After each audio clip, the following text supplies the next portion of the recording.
नमस्कार प्रिय विद्यार्थियों, वर्तमान में आप बेला इंस्टीट्यूट के ऑनलाइन क्लास में सम्मिलित हो रहे हैं और इस ऑनलाइन क्लास में सम्मिलित होने की आवश्यकता क्यों पड़ी। जैसा आप सभी जान रहे हैं कि आज कोरोना नामक वैश्विक महामारी पूरे विश्व को अपने चपेट में ले रखी है। भारत भी इससे अछूता नहीं है और वर्तमान समय में भारत में तेजी के साथ अपना पैर पसार रही है।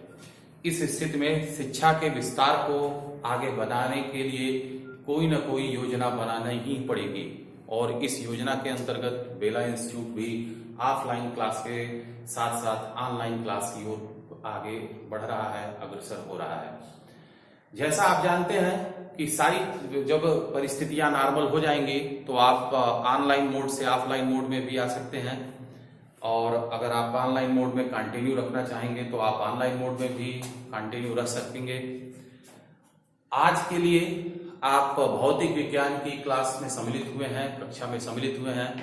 आप 11th चूंकि पास कर चुके हैं और आज की क्लास 12th की क्लास रहेगी, इसलिए आपको यह भली भांति ज्ञात होगा कि भौतिक विज्ञान में जो आपका सिलेबस है वह 2 भागों में विभाजित होता है, जिसे सामान्य रूप से आपके सिलेबस में खंड क और खंड ख, सेक्शन ए और सेक्शन बी के रूप में दिया गया है। आज की क्लास में हम कक्षा 12 के खंड ख सेक्शन बी में बात करेंगे।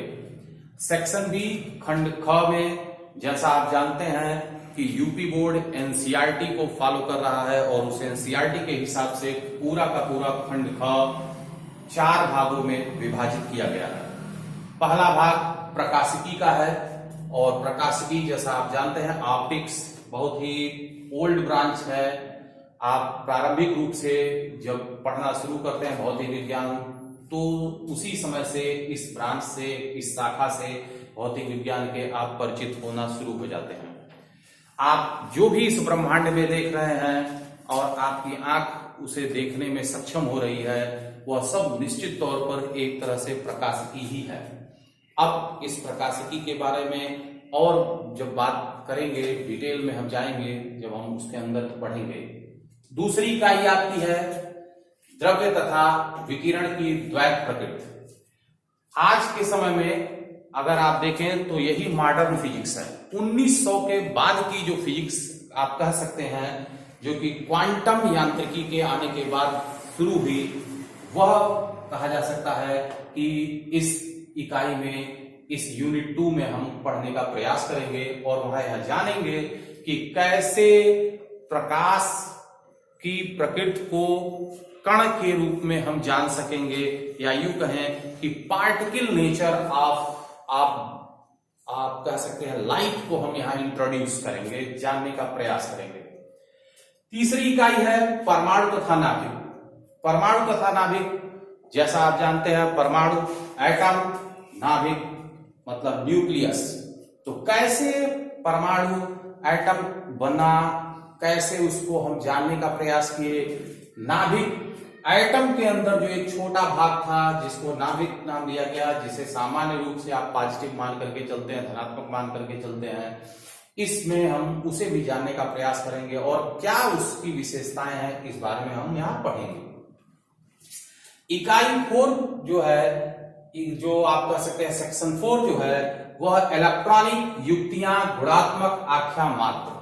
यह जो इकाई 4 है, यूनिट 4 है, इसमें हम इलेक्ट्रॉनिक्स के डिवाइस के बारे में जानने का प्रयास करेंगे, साथ ही साथ लॉजिक गेट के बारे में भी विस्तृत जानकारी पाने का प्रयास करेंगे।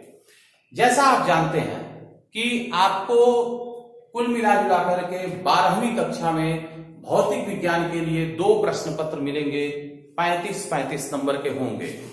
इन 35-35 को अगर आप जोड़ते हैं तो यह नंबर मिलकर के हो जाता है 70 और शेष बचा जो होता है वो आपका होता है प्रैक्टिकल का पार्ट। अब बात आती है कि इस 35 का बंटवारा कैसे होता है।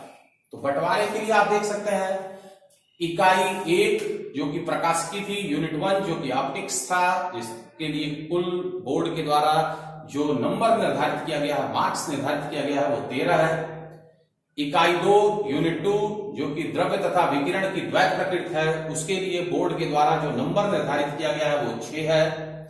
इकाई 3 जो कि परमाणु तथा नाभिक है, जिसके लिए बोर्ड के द्वारा नंबर निर्धारित किया गया है 8।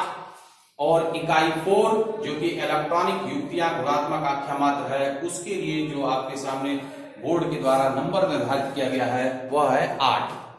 कुछ लोगों के मन में अगर आज भी यह संशय हो कि यह पूरा का पूरा खंड को 5 यूनिट में डिवाइड किया गया है, बांटा गया है, तो उन्हें फिर से बोर्ड की साइड से अपने आप को स्पष्ट कर लेना चाहिए, क्योंकि जो संचार व्यवस्था प्रणाली यूनिट 5 थी पिछले साल तक, वह पिछले साल से खत्म कर दी गई है और उसके 4 नंबर निर्धारित थे। उन चारों नंबर को ले जाकर के द्रव्य तथा विकिरण की द्वैत प्रकृति में 2 नंबर और परमाणु तथा नाभिक में 2 नंबर जोड़ दिया गया है। इस तरह से अब आपको सिर्फ 4 यूनिट खंडका में पढ़ना है।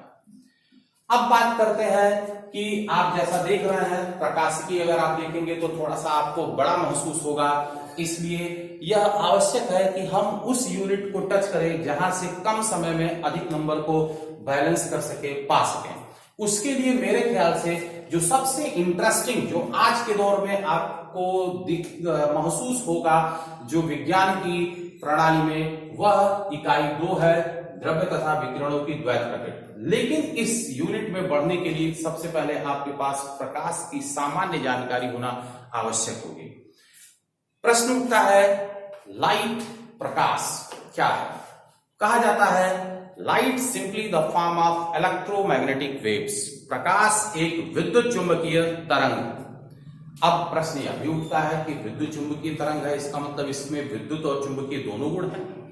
सामान्य रूप से कहा जा सकता है कि यह जो प्रकाश है यह इलेक्ट्रिक वेक्टर, वैद्युत सदिश, मैग्नेटिक वेक्टर, चुंबकीय सदिश, इन दोनों सदिशों के कंपन से संबंधित है। और आप कह सकते हैं कि प्रकाश के केस में इलेक्ट्रिक वेक्टर, वैद्युत सदिश, मैग्नेटिक वेक्टर, चुंबकीय सदिश, यह दोनों एक दूसरे के लंबवत कंपन करते हैं और जो प्रकाश किरणें होती हैं वह उनके लंबवत दिशा में कंपन करती हैं। इस तरह से आप कह सकते हैं कि प्रकाश के संचरण की दिशा, वैद्युत सदिश के कंपन की दिशा और चुंबकीय सदिश के कंपन की दिशा, तीनों एक दूसरे के लंबवत होती है।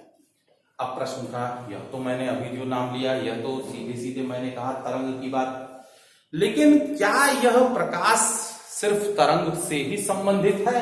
अगर आप इस तरफ अपने आप को देखें तो आपको बहुत सारी घटनाएं इस प्रकृति में ऐसी मिलेंगी जिसमें प्रकाश की तरंग प्रकृति को लेकर के तो उन घटनाओं की व्याख्या की जा सकी, जैसे आप कह सकते हैं इंटरफेरेंस है, व्यतिकरण है, डिफ्रैक्शन है, विवर्तन है, पोलराइजेशन है, ध्रुवण है, आदि इस तरह की जो मुख्य घटनाएं हैं वह प्रकाश की तरंग प्रकृति से तो समझी गई।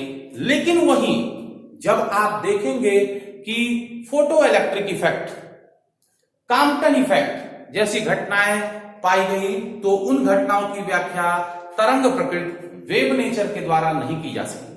और उन घटनाओं को समझने के लिए यह देखा गया कि प्रकाश के कण की प्रकृति ज्यादा उपयोगी हुई, या यूं कहें कि कण की प्रकृति से इन घटनाओं को समझा गया। अब प्रश्न उठता है कि अब प्रकाश कहीं किसी घटना में तरंग की प्रकृति को निरूपित कर रही है, प्रदर्शित कर रही है, और किसी घटनाओं में कण की प्रकृति को प्रदर्शित कर रही है, तो इसका यह मतलब है कि प्रकाश के पास 2 तरह की प्रकृति है। प्रकाश डुअल नेचर को रखता है, द्वैत प्रकृति को शो करता है। एक जो कि तरंग की प्रकृति है और दूसरा जो कि कण की प्रकृति है। इस तरह से आप कह सकते हैं कि प्रकाश एक समय में अगर तरंग की प्रकृति को प्रदर्शित करती है तो दूसरे समय में कण की प्रकृति को प्रदर्शित करती है। दोनों प्रकृति कभी एक साथ प्रदर्शित नहीं की जा सकती हैं। तो यह एक इंपॉर्टेंट चीज यहां से जानकारी में मिलती है। और साथ ही साथ हम यह भी जानने का प्रयास करें कि क्या यह कण की प्रकृति जो है वह इस तरंग प्रकृति के साथ कहीं संबंधित है या नहीं है। कैसे हम यह जाने कि यह जो प्रकाश है वह कण की प्रकृति को प्रदर्शित करता है। इस बात को अगर जानने की ओर चलें तो आपको यह जानने को मिलेगा कि शुरू में जब डेवलपमेंट हुआ तब कार्पास्कल मॉडल आया, फिर उसके बाद आप देख सकते हैं फोटान का नाम आया, फोटान के साथ साथ क्वांटा का नाम आया, और यहीं से आप कह सकते हैं कि 1900 ईस्वी का प्रारंभिक दशक था, या यूं कहें कि 1901 के आसपास की अगर आप बात करें तो प्योर रूप से जो क्वांटम यांत्रिकी की रूप में एक नई यांत्रिकी निकल करके आई, यह इसमें मुख्य योगदान प्लैंक्स का रहा। अब प्रश्न उठता है कि प्रकाश कण की प्रकृति में अगर है तो कैसे आप उसे समझेंगे। कण की प्रकृति को लेकर के अगर हम बात करें तो कण की प्रकृति के लिए सबसे पहले हमें फोटान शब्द से परिचित होना पड़ेगा। और फोटान है क्या, तो कहा जा सकता है कि फोटान एक ऊर्जा का बंडल है। ठीक है मित्रों, अब इसके आगे की बात हम अगले लेक्चर में देखेंगे।